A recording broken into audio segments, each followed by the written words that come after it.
কুবের দেবের বীজ মন্ত্র। কুবের বীজ মন্ত্র হল একটি সংক্ষিপ্ত মন্ত্র যাতে ভগবান কুবেরের বীজ ধ্বনি বা বীজ থাকে। এই কুবের দেবের মন্ত্র শ্রবণে এবং পাঠে বা সাধনাতে সম্পদ এবং সমৃদ্ধি আকর্ষণ করার এবং দৃষ্টি নিবন্ধ করে দ্রুত ইচ্ছা পূর্ণ করবার ক্ষমতা রয়েছে। সাধারণভাবে কুবের দেবতা হলেন ধন সম্পদ সামগ্রী সমৃদ্ধির দেবতা। কুবের দেবতাকে খুশি করলে সেই ভক্তের ধন সম্পদ আর্থিক টাকা পয়সা সুখ শান্তি সোনা গয়না কোনো কিছুর অভাব হয় না। কথায় আছে ধন কুবের। তাই কুবের দেবের আশীর্বাদ পেতে এবং সংসার ধন সম্পদে ভরিয়ে তুলতে কুবের দেবের এই বীজ মন্ত্র 108 বার শ্রবণ করুন, পাঠ করুন। ওম নমো ভগবতে বাসুদেবায়।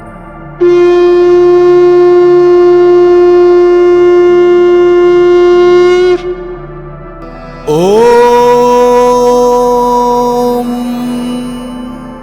শ্রীম হ্রিম ক্লিম শ্রীম ক্লিম বিত্তেশ্বরায় নমঃ। শ্রীম হ্রিম ক্লিম শ্রীম ক্লিম বিত্তেশ্বরায় নমঃ। শ্রীম হ্রিম ক্লিম শ্রীম ক্লিম বিত্তেশ্বরায় নমঃ। শ্রীম হ্রিম ক্লিম শ্রীম ক্লিম বিত্তেশ্বরায় নমঃ। শ্রীম হ্রিম ক্লিম শ্রীম ক্লিম বিত্তেশ্বরায় নমঃ। শ্রীম হ্রিম ক্লিম শ্রীম ক্লিম বিত্তেশ্বরায় নমঃ। শ্রীম হ্রিম ক্লিম শ্রীম ক্লিম বিত্তেশ্বরায় নমঃ। শ্রীম হ্রিম ক্লিম শ্রীম ক্লিম বিত্তেশ্বরায় নমঃ। শ্রীম হ্রিম ক্লিম শ্রীম ক্লিম বিত্তেশ্বরায় নমঃ। শ্রীম হ্রিম ক্লিম শ্রীম ক্লিম বিত্তেশ্বরায় নমঃ। শ্রীম হ্রিম ক্লিম শ্রীম ক্লিম বিত্তেশ্বরায় নমঃ। শ্রীম হ্রিম ক্লিম শ্রীম ক্লিম বিত্তেশ্বরায় নমঃ। শ্রীম হ্রিম ক্লিম শ্রীম ক্লিম বিত্তেশ্বরায় নমঃ। শ্রীম হ্রিম ক্লিম শ্রীম ক্লিম বিত্তেশ্বরায় নমঃ। শ্রীম হ্রিম ক্লিম শ্রীম ক্লিম বিত্তেশ্বরায় নমঃ। শ্রীম হ্রিম ক্লিম শ্রীম ক্লিম বিত্তেশ্বরায় নমঃ। শ্রীম হ্রিম ক্লিম শ্রীম ক্লিম বিত্তেশ্বরায় নমঃ। শ্রীম হ্রিম ক্লিম শ্রীম ক্লিম বিত্তেশ্বরায় নমঃ।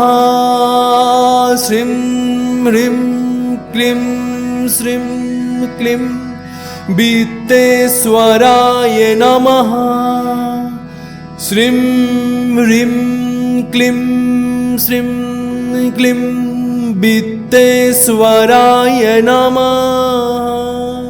শ্রীম হ্রিম ক্লিম শ্রীম ক্লিম বিত্তেশ্বরায় নমঃ। শ্রীম হ্রিম ক্লিম শ্রীম ক্লিম বিত্তেশ্বরায় নমঃ।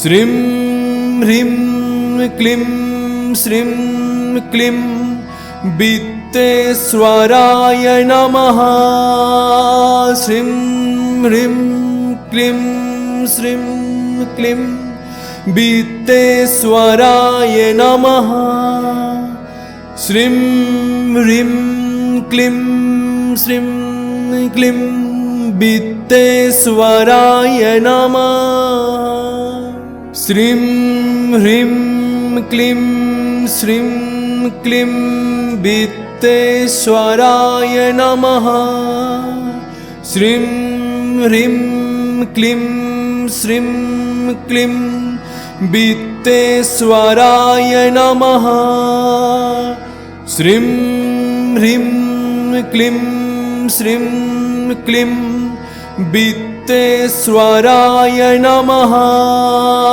श्रीं ह्रीं क्लीं श्रीं क्लीं वित्तेश्वराय नमः श्रीं ह्रीं क्लीं श्रीं क्लीं वित्तेश्वराय नमः श्रीं ह्रीं क्लीं श्रीं क्लीं वित्तेश्वराय नमः श्रीं ह्रीं क्लीं श्रीं क्लीं वित्तेश्वराय नमः श्रीं ह्रीं क्लीं श्रीं क्लीं वित्तेश्वराय नमः श्रीं ह्रीं क्लीं श्रीं क्लीं वित्तेश्वराय नमः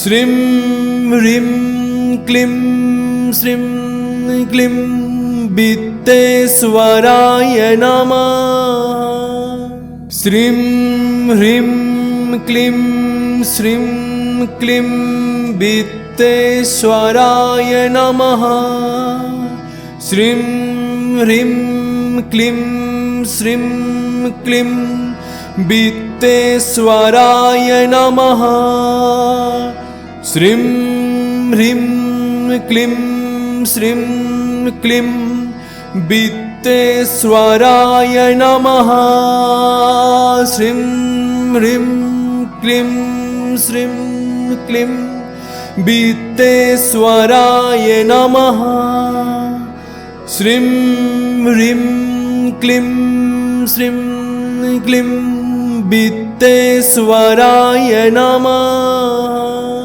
श्रीं ह्रीं क्लीं श्रीं क्लीं वित्तेश्वराय नमः श्रीं ह्रीं क्लीं श्रीं क्लीं वित्तेश्वराय नमः श्रीं ह्रीं क्लीं श्रीं क्लीं वित्तेश्वराय नमः श्रीं ह्रीं क्लीं श्रीं क्लीं वित्तेश्वराय नमः श्रीं ह्रीं क्लीं श्रीं क्लीं वित्तेश्वराय नमः श्रीं ह्रीं क्लीं श्रीं क्लीं वित्तेश्वराय नमः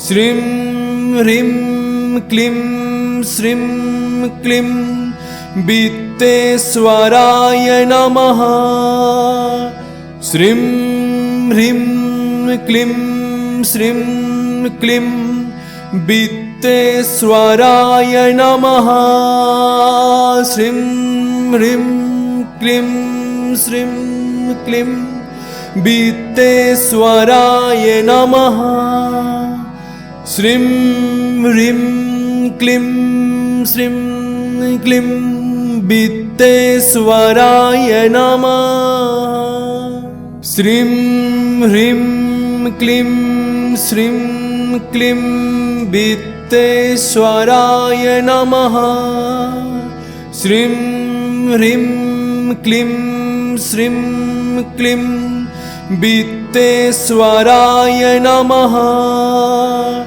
श्रीं ह्रीं क्लीं श्रीं क्लीं वित्तेश्वराय नमः। श्रीं ह्रीं क्लीं श्रीं क्लीं वित्तेश्वराय नमः। श्रीं ह्रीं क्लीं श्रीं क्लीं वित्तेश्वराय नमः। श्रीं ह्रीं क्लीं श्रीं क्लीं वित्तेश्वराय नमः। श्रीं ह्रीं क्लीं श्रीं क्लीं वित्तेश्वराय नमः। श्रीं ह्रीं क्लीं श्रीं क्लीं वित्तेश्वराय नमः। श्रीं ह्रीं क्लीं श्रीं क्लीं वित्तेश्वराय नमः। श्रीं ह्रीं क्लीं श्रीं क्लीं वित्तेश्वराय नमः। श्रीं ह्रीं क्लीं श्रीं क्लीं वित्तेश्वराय नमः। श्रीं ह्रीं क्लीं श्रीं क्लीं वित्तेश्वराय नमः। श्रीं ह्रीं क्लीं श्रीं क्लीं वित्तेश्वराय नमः। श्रीं ह्रीं क्लीं श्रीं क्लीं वित्तेश्वराय नमः। श्रीं ह्रीं क्लीं श्रीं क्लीं वित्तेश्वराय नमः। श्रीं ह्रीं क्लीं श्रीं क्लीं वित्तेश्वराय नमः। श्रीं ह्रीं क्लीं श्रीं क्लीं वित्तेश्वराय नमः। श्रीं ह्रीं क्लीं श्रीं क्लीं वित्तेश्वराय नमः। श्रीं ह्रीं क्लीं श्रीं क्लीं वित्तेश्वराय नमः। श्रीं ह्रीं क्लीं श्रीं क्लीं वित्तेश्वराय नमः। श्रीं ह्रीं क्लीं श्रीं क्लीं वित्तेश्वराय नमः।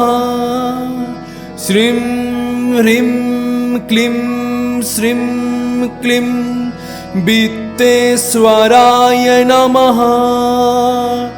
श्रीं ह्रीं क्लीं श्रीं क्लीं वित्तेश्वराय नमः। श्रीं ह्रीं क्लीं श्रीं क्लीं वित्तेश्वराय नमः। श्रीं ह्रीं क्लीं श्रीं क्लीं वित्तेश्वराय नमः। श्रीं ह्रीं क्लीं श्रीं क्लीं वित्तेश्वराय नमः। श्रीं ह्रीं क्लीं श्रीं क्लीं वित्तेश्वराय नमः। श्रीं ह्रीं क्लीं श्रीं क्लीं वित्तेश्वराय नमः। श्रीं ह्रीं क्लीं श्रीं क्लीं वित्तेश्वराय नमः। श्रीं ह्रीं क्लीं श्रीं क्लीं वित्तेश्वराय नमः। श्रीं ह्रीं क्लीं श्रीं क्लीं वित्तेश्वराय नमः। श्रीं ह्रीं क्लीं श्रीं क्लीं वित्तेश्वराय वित्तेश्वराय नमः। श्रीं ह्रीं क्लीं श्रीं क्लीं वित्तेश्वराय नमः। श्रीं ह्रीं क्लीं श्रीं क्लीं वित्तेश्वराय नमः। श्रीं ह्रीं क्लीं श्रीं क्लीं वित्तेश्वराय नमः।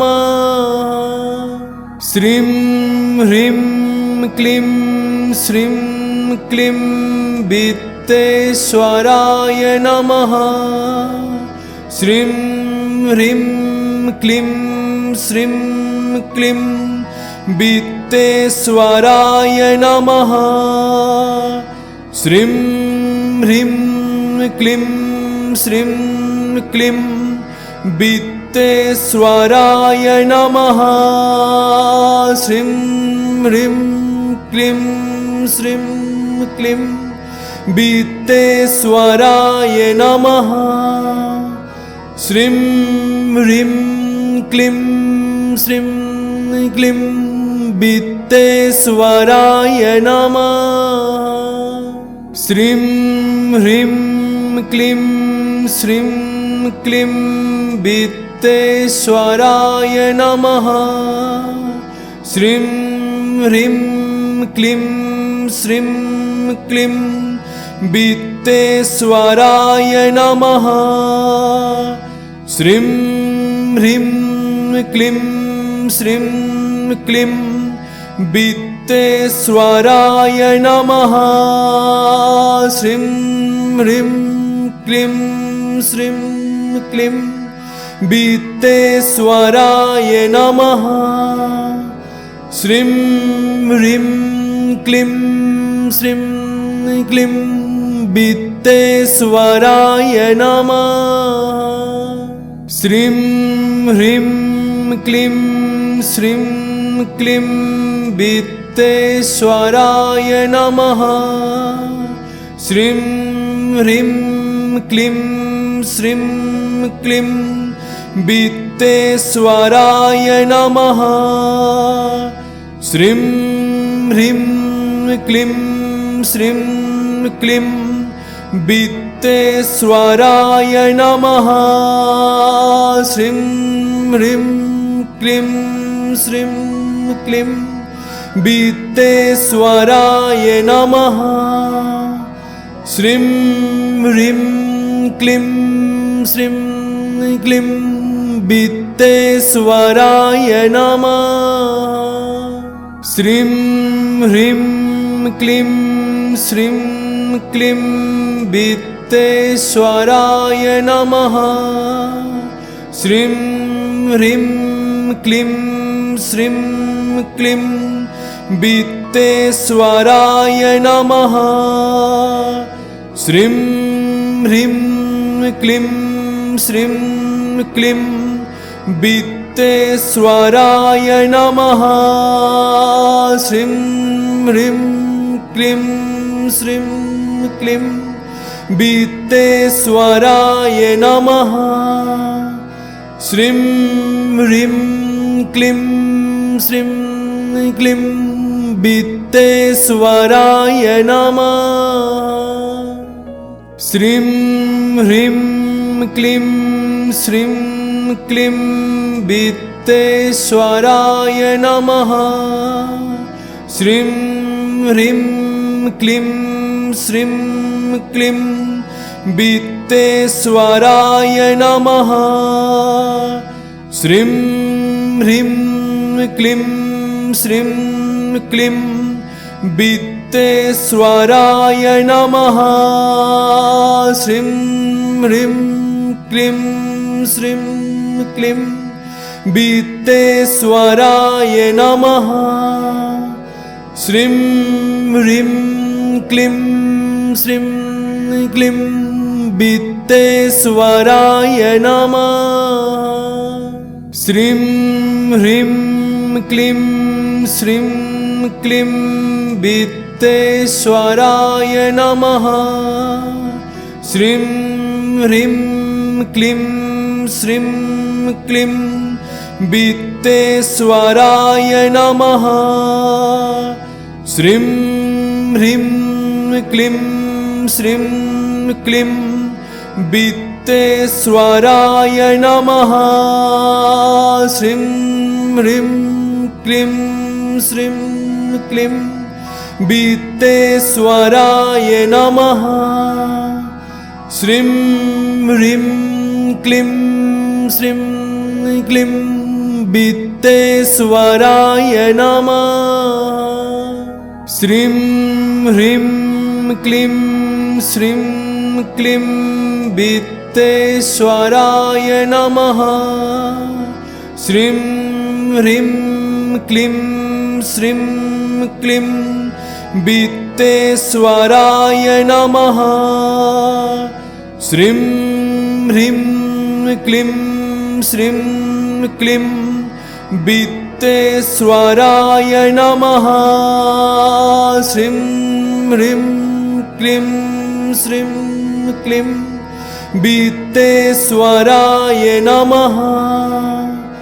श्रीं ह्रीं क्लीं श्रीं क्लीं वित्तेश्वराय नमः। श्रीं ह्रीं क्लीं श्रीं क्लीं वित्तेश्वराय नमः। श्रीं ह्रीं क्लीं श्रीं क्लीं वित्तेश्वराय नमः। श्रीं ह्रीं क्लीं श्रीं क्लीं वित्तेश्वराय नमः। श्रीं ह्रीं क्लीं श्रीं क्लीं वित्तेश्वराय नमः।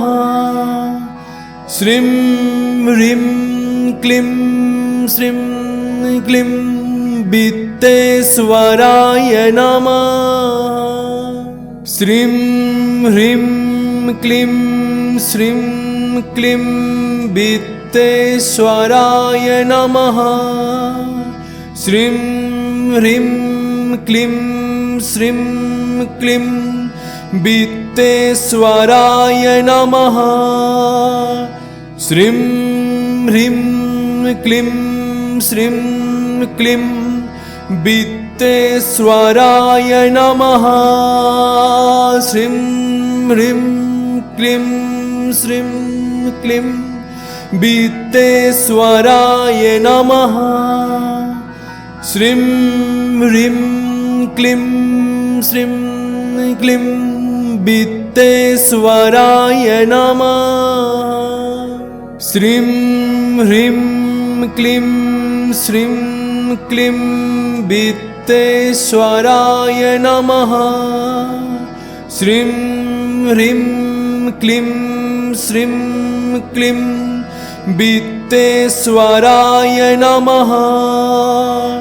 श्रीं ह्रीं क्लीं श्रीं क्लीं वित्तेश्वराय नमः।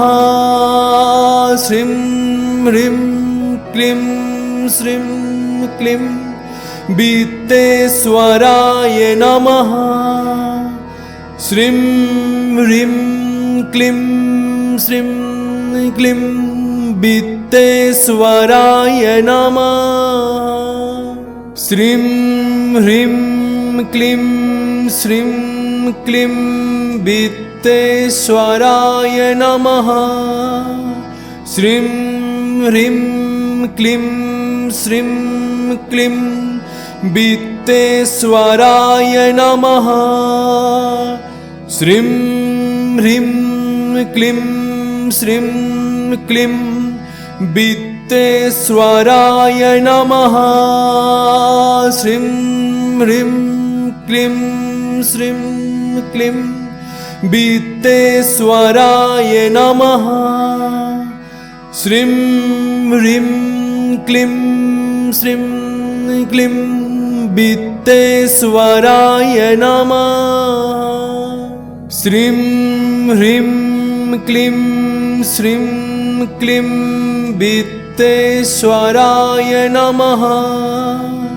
श्रीं ह्रीं क्लीं श्रीं क्लीं वित्तेश्वराय नमः। श्रीं ह्रीं क्लीं श्रीं क्लीं वित्तेश्वराय नमः। श्रीं ह्रीं क्लीं श्रीं क्लीं वित्तेश्वराय नमः।